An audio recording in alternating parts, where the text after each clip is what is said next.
रहस्यमयी गर्भ। 60 वर्ष की उर्मिला शहर के बाहरी हिस्से में अपने छोटे से घर में अकेली रहा करती थी। एक रात शहर में बहुत जोर का तूफान आया। जोर जोर से हवाएं और आंधी तूफान के साथ तेज बारिश होने लगी। उन आवाजों को सुनकर कोई भी घबरा जाता, लेकिन उर्मिला घर के सारे खिड़की दरवाजे बंद कर गहरी नींद में सो रही थी। रात के लगभग 12 बजे होंगे कि किसी ने उर्मिला के घर का दरवाजा खटखटाया। दरवाजे के खटखटाने की आवाज सुनकर उर्मिला की नींद खुलती है। आखिर इतनी रात को कौन आया होगा? उर्मिला जाकर दरवाजा खोलती है तो सामने लगभग 26 साल की बेहद सुंदर लड़की को खड़ा देख हैरान रह जाती है।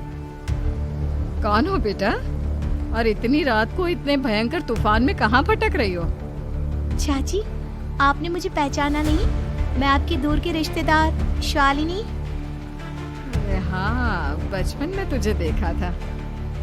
इतनी जवान हो गई है, कैसे पहचान में आती? लेकिन तू यहाँ क्या कर रही है, और वो भी ऐसी अंधेरी तूफान भरी रात में?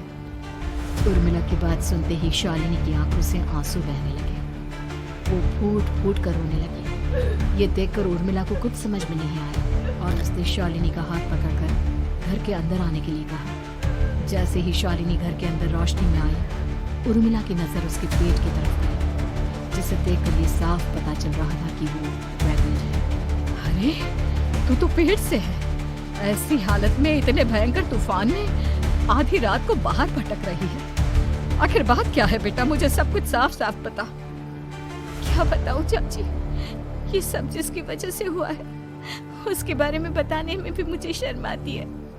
मैंने घर वालों की मर्जी के खिलाफ जाकर एक लड़के से शादी कर ली थी, पर वो शादी के 1 महीने बाद ही मुझे छोड़कर चला गया। छोड़कर चला गया का क्या मतलब? क्या उसके साथ कोई हादसा हो गया? नहीं, उसे कोई दूसरी लड़की पसंद आ गई और मेरी प्रेगनेंसी की खबर सुनते ही उसने मुझे बेसहारा छोड़ दिया। उसके बाद मैं अपने घर गई, लेकिन माँ पापा ने मुझे घर में कदम तक नहीं रखने दिया। तभी मुझे आपकी याद आई। कोई बात नहीं, कोई बात नहीं, तुमने यहाँ आकर अच्छा ही किया। एक काम करो, तुम आराम करो। वैसे भी ऐसी हालत में इतना घूमना फिरना और इस तरह आधी रात को बाहर भटकना ठीक नहीं होता। प्रेग्नेंट औरत को आधी रात को घर से बाहर नहीं निकलना चाहिए। बुरी आत्माएं उस पर अपना असर दिखा सकती है। और इतना कहकर उर्मिला ने शालिनी को एक दूसरे कमरे में जाकर आराम करने के लिए कहा। लेकिन जैसे ही शालिनी अपने कमरे में जाने लगी, अचानक से उर्मिला ने उसे रोक लिया। एक बात बताओ बेटा, तुम्हारा कौन सा महीना चल रहा है? पेट देखकर तो लगता है कि लगभग 6 महीने पूरे हो गए होंगे। उर्मिला की बात सुनकर शालिनी के होठों पर मुस्कुराहट आ गई। चाची जी, अभी सिर्फ 1 ही महीना हुआ है। शालिनी की बात सुन उर्मिला दंग रह गई। उसे समझ में नहीं आ रहा था कि प्रेगनेंसी के पहले ही महीने में शालिनी की हालत ऐसी क्यों थी। लेकिन फिर उसने बात को नजरअंदाज कर शालिनी को आराम करने के लिए कहा और खुद भी कमरे में जाकर सो गई। अभी कुछ ही घंटे बीते थे कि अचानक से एक बच्चे की बड़े ही अजीबोगरीब बेढंगे तरीके से रोने की आवाजें उर्मिला के घर में गूंजने लगी। उन आवाजों को सुनकर उर्मिला की नींद फिर से खुलती है। ये अचानक बच्चे के रोने की आवाज कहां से आने लगी? उसने उठकर चारों तरफ देखा, पर वहां उसे कोई नजर नहीं आया। उर्मिला घबराते हुए शालिनी के कमरे में गई तो वहां उसे कमरे की दीवार पर एक बेहद खौफनाक साया नजर आया, जिसे देखकर उर्मिला बुरी तरह से घबरा गई। आखिर ये सब क्या हो रहा है? शालिनी, शालिनी उठो! उसने जोर जोर से आवाज देकर शालिनी को जगाने की कोशिश की, लेकिन ऐसा लग रहा था जैसे उसकी आवाज शालिनी तक पहुंच ही नहीं रही थी। कमरे की दीवार पर एक बहुत बड़ा और बेहद डरावने दिखने वाले इंसान का साया और एक बच्चे के अजीबोगरीब ढंग से रोने और चीखने की आवाजें अब उर्मिला को ज्यादा डराने लगी थी। उर्मिला को शालिनी की चिंता सताने लगी और उसने पूरी ताकत के साथ चीखकर शालिनी को आवाज लगाई, शालिनी! तभी अचानक सब कुछ एकदम पहले जैसा हो जाता है और उर्मिला की आवाज सुनकर शालिनी की नींद खुलती है। क्या हुआ चाची, आप इतनी तेज क्यों चिल्ला रही हैं? अब ठीक तो है ना? अभी अभी मैंने तुम्हारे कमरे में कुछ अजीब सा देखा। तुम ठीक हो ना शालिनी? मुझे यहाँ एक बच्चे के रोने की आवाजें आ रही थी। लगता है आपको मेरी कुछ ज्यादा ही चिंता हो गई है। आपने मेरी प्रेगनेंसी के बारे में कुछ ज्यादा ही सोच लिया होगा। मैं एकदम ठीक हूँ, आप आराम से सो जाइए। इतना कहकर शालिनी ने उर्मिला को फिर से अपने कमरे में जाने के लिए कहा और खुद भी जाकर सो गई। पर अब उर्मिला की आंखों से नींद गायब हो चुकी थी। अगली सुबह जब शालिनी उठी तो वो सीधा उर्मिला के पास आई। गुड मॉर्निंग चाची। तभी अचानक उर्मिला की नजर शालिनी के पेट पर पड़ती है, जिस पर नीले रंग से एक अजीब सी आकृति नजर आ रही थी। शालिनी, ये तुम्हारे पेट को क्या हुआ? मैंने इतनी औरतों को देखा है, ऐसा तो किसी के साथ नहीं होता। शालिनी ने जैसे ही अपने पेट की तरफ देखा तो उसे वहां कुछ भी नजर नहीं आया। चाची कुछ भी तो नहीं है, सब कुछ एकदम नॉर्मल है। आपको क्या अजीब लग रहा है? इससे पहले कि उर्मिला उसके सवाल का कोई जवाब देती, अचानक से शालिनी के पेट में जोर जोर से दर्द होने लगा। वो बुरी तरह दर्द से तड़पने लगी। चाची, चाची। ये सब देखकर उर्मिला बहुत घबरा गई। उसने धीरे धीरे शालिनी के पेट को सहलाना शुरू किया, लेकिन शालिनी का दर्द कम नहीं हुआ। उर्मिला जाकर रसोई से पानी का गिलास लेकर आई और शालिनी को पानी पिलाने की कोशिश करने लगी। ले बेटा, पानी पी ले, तुझे आराम मिलेगा। ले ले। नहीं चाची, मुझे बहुत तेज दर्द हो रहा है। अरे थोड़ा पी ले बेटा। जैसे ही उर्मिला ने शालिनी को पानी पिलाया, उसने देखा कि गिलास में बचा पानी का रंग नीला पड़ गया और शालिनी की आंखें अजीब हो गई। उसके पेट पर बच्चे का एक डरावना चेहरा नजर आने लगा। ये सब देखकर उर्मिला की डर से हालत खराब होने लगी, पर तभी शालिनी का दर्द ठीक हो गया। बेटी, अभी तुम्हारा दर्द ठीक है तो ऐसा करो, तुम थोड़ी देर आराम कर लो। शालिनी को आराम करने के लिए कहकर उर्मिला तेज कदमों से चलकर घर से बाहर निकल जाती है और पास ही रहने वाली एक औरत कालिंदी के पास पहुंचती है। अरे उर्मिला बहन, बड़े दिनों बाद दिखाई दी, क्या हुआ? बहुत घबराई हुई सी लग रही हो, सब ठीक तो है ना? क्या बताओ कालिंदी बहन, मेरी एक दूर की रिश्तेदार आई हुई है। वो पेट से है और उसके साथ ना अजीब अजीब चीजें हो रही है। अब उर्मिला सारी बात कालिंदी को बताती है, जिसे सुनने के बाद काले जादू और तंत्र विद्या की माहिर कालिंदी एक ताबीज बनाकर उसे देती है। बहन, मुझे शालिनी पर किसी बुरी आत्मा का साया लगता है। ये ताबीज ले जाओ, आज रात को 12 बजे उसे पहना देना, फिर सब ठीक हो जाएगा। उर्मिला ताबीज लेकर घर वापस आती है और अब आधी रात के होने का इंतजार करने लगती है। जैसे ही आधी रात होती है, वो नींद में सोई शालिनी को ताबीज पहना शांति से अपने कमरे में आकर अपने पलंग पर लेट जाती है।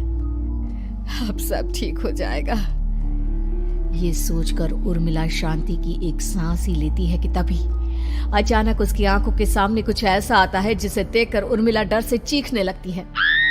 तुम कौन हो? कौन हो तुम? जाओ यहाँ से, जाओ यहाँ से।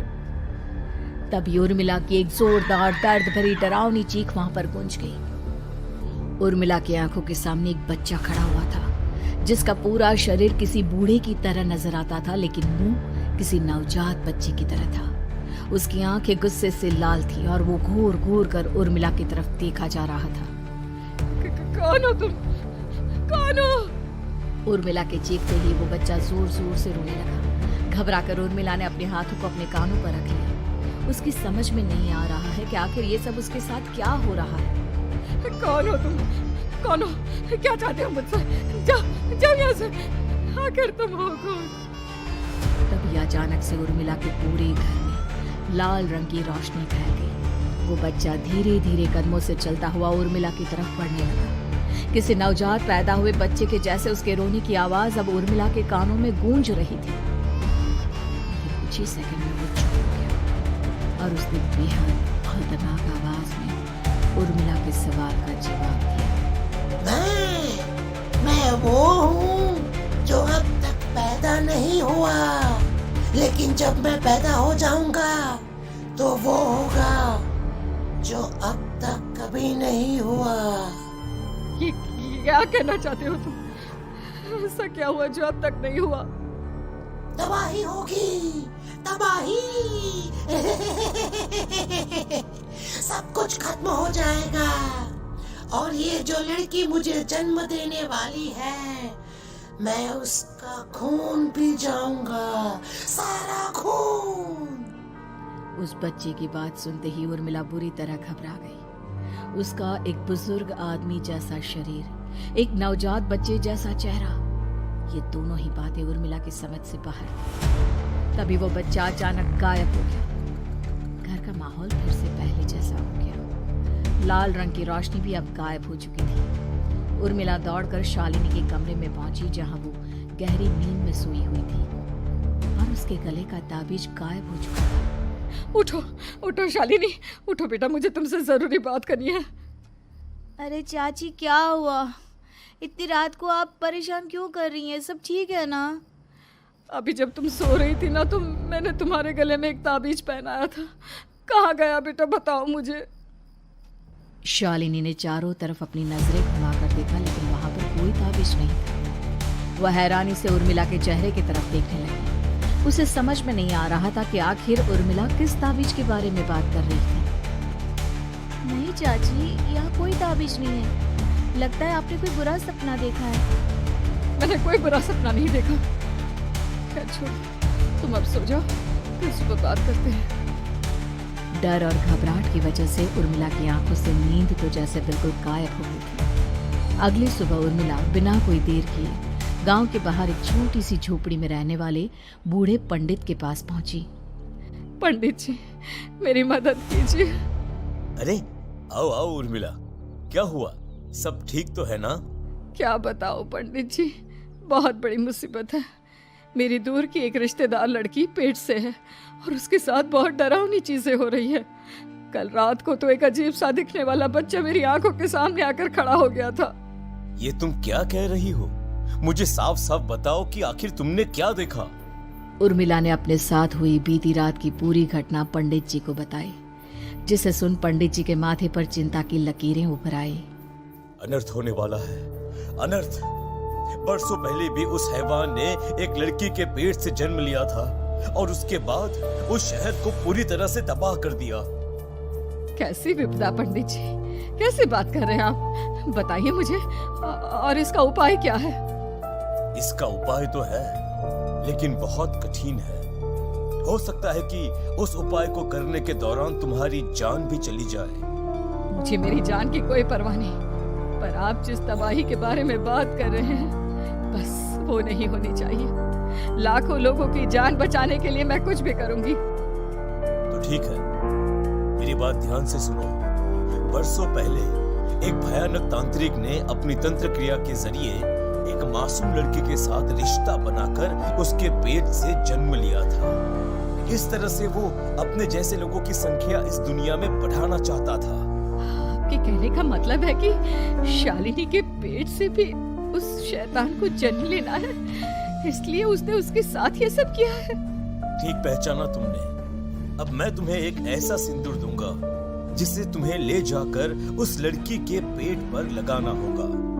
क्या ऐसा करने से सब कुछ ठीक हो जाएगा? नहीं उर्मिला, ये सब इतना आसान नहीं। उस लड़की के पेट पर सिंदूर लगाने के बाद तुम्हें उसका पेट काटकर उस हैवान को बाहर निकालना होगा। नहीं पंडित जी, मैं ये सब नहीं कर सकती। मैं भला एक जिंदा लड़की के पेट को अपने हाथों से कैसे काट सकती हूँ? अगर तुमने ऐसा नहीं किया तो कुछ ही दिनों में वो हैवान उस लड़की के शरीर से जन्म लेगा और उसके शरीर के सारे खून को पीकर अपनी ताकत को बढ़ाएगा। उसके बाद वो धीरे धीरे इस पूरे शहर को तबाह कर देगा। यहाँ पर कोई जिंदा नहीं बचेगा। लेकिन अगर मैं उसके पेट को काट दूंगी तो क्या वो जिंदा बच पाएगी? अगर शालिनी को कुछ हो गया तो, अगर उसकी मृत्यु हो गई तो? ऐसा कुछ नहीं होगा उर्मिला, तुम्हें अपने मन को पक्का करके ये काम करना ही होगा। सिंदूर लेने के बाद उर्मिला झोपड़ी से बाहर निकलने ही वाली थी कि तभी पंडित जी ने उसे पीछे से आवाज देकर रोका। उर्मिला, उस लड़की का पेट काटकर हैवान को बाहर निकालना ही काफी नहीं होगा। तुम्हें ध्यान रखना होगा कि ये सब करते हुए उस बच्चे का जो आधा बूढ़े का शरीर है उस पर सिंदूर की एक बूंद भी ना लगने पाए, क्योंकि अगर ऐसा हुआ तो वो तुम्हें और बाकी सबको कच्चा खा जाएगा। पंडित जी की बात सुन उर्मिला की आंखें फटी रह गई और उसके शरीर में डर की लहर दौड़ गई। फिर भी उसने हिम्मत की। ठीक है पंडित जी, मैं पूरी कोशिश करूंगी कि मैं उस हैवान को वहीं के वहीं खत्म कर पाऊं। इसके बाद उर्मिला तेज कदमों के साथ घर वापस आती है। दिन बीतता है, रात का अंधेरा छाने लगता है। शालिनी खाना खाकर सोने चली जाती है और उर्मिला लगातार उसके गहरी नींद में सो जाने का इंतजार करने लगती है, जिसके बाद उर्मिला दबे कदमों से शालिनी के कमरे में पहुंच गई। मुझे ये करना ही होगा। अब उर्मिला ने धीरे धीरे शालिनी के पेट पर पंडित जी का दिया सिंदूर लगाना शुरू किया। उर्मिला के हाथ बुरी तरह से कांप रहे थे। उसके एक हाथ में चाकू था जिससे वो पेट काटने वाली थी। उर्मिला ने एक नजर शालिनी के चेहरे की तरफ देखा और फिर डरते हुए उसके पेट पर चाकू चलाना शुरू किया। कमाल है, मैं इसका पेट काट रही हूँ और ये आराम से सो रही है। इसे दर्द नहीं हो रहा क्या? तभी अचानक उर्मिला के कानों में बच्चे की रोने की आवाज सुनाई देने लगी। उसने घबराकर चारों तरफ देखा पर वहां पर कोई नहीं था, बस रोने की आवाज लगातार आ रही थी। उर्मिला बिना रुके लगातार शालिनी के पेट को काटती रही। उसे इस बात का भी ध्यान रखना था कि सिंदूर बच्चे के बूढ़े आदमी वाली शरीर के हिस्से पर ना लगे। कुछ ही देर में वो हैवानी बच्चा उर्मिला के हाथों में था। उसने बड़ी ही सावधानी से उस बच्चे को बाहर निकाला और पंडित जी के कहे अनुसार उसे घर से दूर चलाने के लिए ले गए। पर तभी उसके सामने वही बूढ़े शरीर और बच्चे के चेहरे वाला बच्चा आ गया। अपनी गोद में और सामने भी बच्चे को देखकर उर्मिला हैरान रह गई। मुझे मारोगी? मुझे इतनी हिम्मत कैसे आ गई तुम्हारी? तुम पैदा नहीं हुए हो और मुझे पता है जब तक तुम्हारा जन्म नहीं हो जाता तो मुझे कुछ नहीं कर सकते। इतना बोलते ही उर्मिला तुरंत उस बच्चे को घास के ढेर पर फेंककर उसमें आग लगा देती है, जिसके तुरंत बाद वो बूढ़े आदमी के शरीर और बच्चे के चेहरे वाला अजीब तांत्रिक का भूत भी वहां से गायब हो जाता है। कुछ देर बाद उर्मिला घर पहुंचती है तो वो ये देखकर हैरान रह जाती है कि शालिनी का पेट अपने आप जुड़ चुका था। शुक्र है भगवान का और उन पंडित जी का, अब सब ठीक हो जाएगा। सुबह शालिनी सोकर उठती है तो अपना पेट देख पूरी तरह घबरा जाती है। चाची, चाची ये सब क्या हो गया? मेरा पेट अचानक कम कैसे हो गया? मेरा बच्चा कहाँ गया चाची? बेटी, वो बच्चा नहीं एक खतरनाक तांत्रिक था जो तुम्हारी कोख से जन्म लेकर सबको मार देना चाहता था। पैदा होते ही तुम्हारी जान भी ले लेता, इसलिए मैंने पंडित जी के बताए उपाय से उसका खात्मा कर दिया है। अब सब ठीक है। शालिनी को उर्मिला की बात समझ में नहीं आती, जिसके बाद शालिनी को पूरी बात उर्मिला आराम से समझाती है। अब वो दोनों ही भगवान का शुक्र अदा करती हैं और एक साथ रहने लगती हैं।